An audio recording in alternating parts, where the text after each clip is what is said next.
Yesus di hadapan Pilatus. Lalu bangkitlah seluruh sidang itu, dan Yesus dibawa menghadap Pilatus. Di situ mereka mulai menuduh dia, katanya, telah kedapatan oleh kami bahwa orang ini menyesatkan bangsa kami dan melarang membayar pajak kepada Kaisar. Dan tentang dirinya ia mengatakan bahwa ia adalah Kristus, yaitu Raja.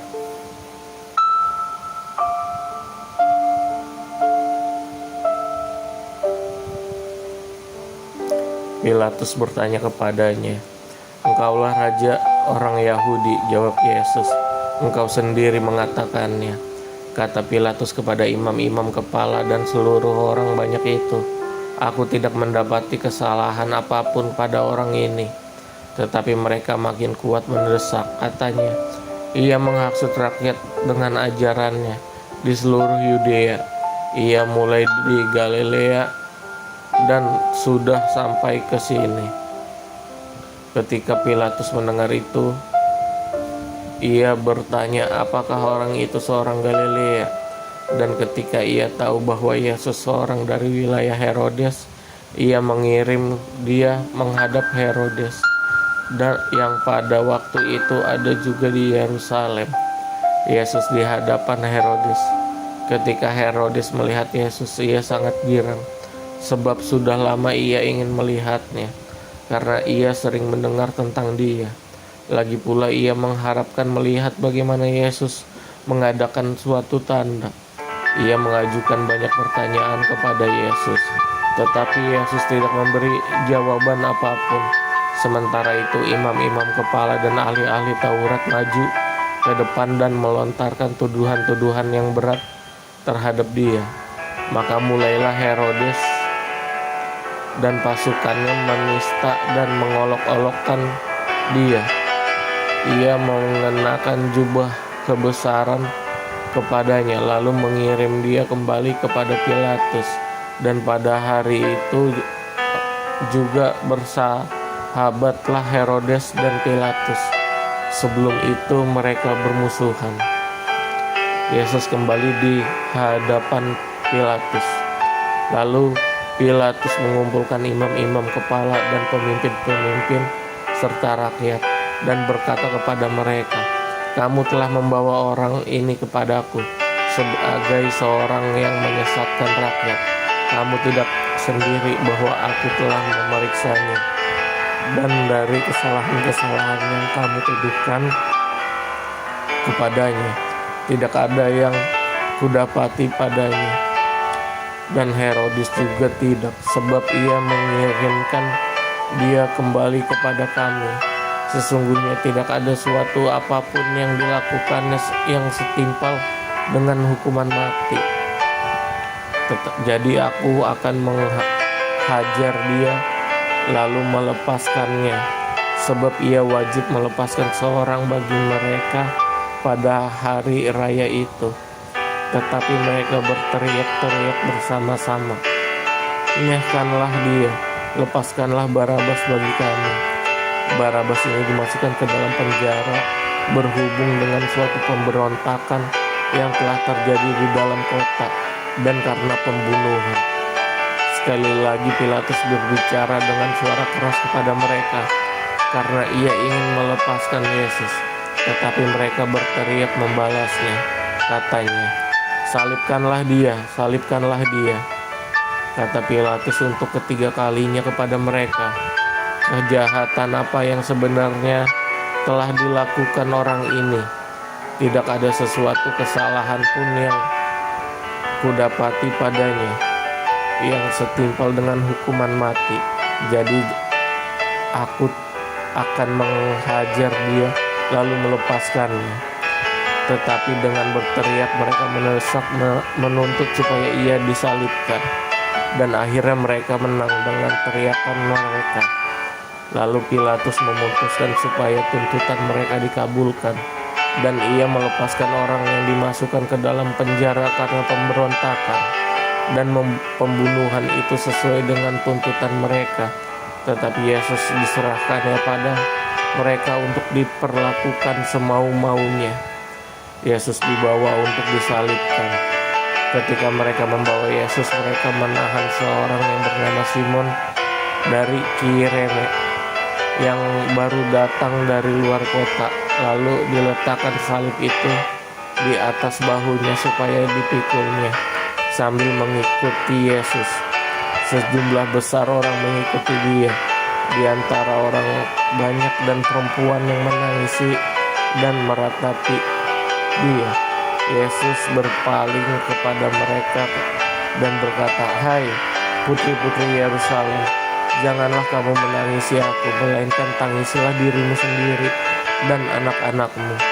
Sebab lihat, akan ada tiba masanya orang berkata, berbahagialah perempuan yang mandul dan yang rahimnya tidak pernah melahirkan, dan yang susunya tidak pernah menyusui.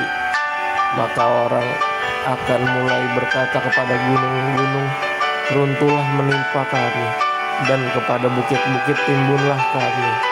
Sebab jikalau orang berbuat demikian dengan kayu hidup, apakah yang akan terjadi dengan kayu kering?" Dan ada juga digiring dua orang lain, yaitu kedua penjahat, untuk dihukum mati bersama-sama dengan dia. Ketika mereka sampai di tempat yang bernama Tengkorak, mereka menyalibkan Yesus di situ, dan juga kedua orang penjahat itu, yang seorang di sebelah kanannya dan yang lain di sebelah kirinya. Yesus berkata, "Ya Bapa, ampunilah mereka, sebab mereka tidak tahu apa yang mereka perbuat." Dan mereka membuang undi untuk membagi pakaiannya. Orang banyak berdiri di situ dan melihat semuanya. Pemimpin-pemimpin mengejek dia, katanya, "Orang lain ia selamatkan, biarlah sekarang ia menyelamatkan dirinya sendiri, sebab ia adalah Mesias, orang yang dipilih Allah." Juga prajurit-prajurit mengolok-ngolok dia. Mereka mengunjukkan anggur asam kepadanya dan berkata, "Jika engkau adalah raja orang Yahudi, selamatkanlah dirimu." Ada juga tulisan di atas kepalanya, "Inilah raja orang Yahudi." Seorang dari penjahat yang digantung itu menghujat dia, katanya, "Bukankah engkau adalah Kristus? Selamatkanlah dirimu dan kami." Tetapi yang seorang menegur dia, katanya, "Tidakkah engkau takut juga tidak kepada Allah, sedang engkau menerima hukuman yang sama?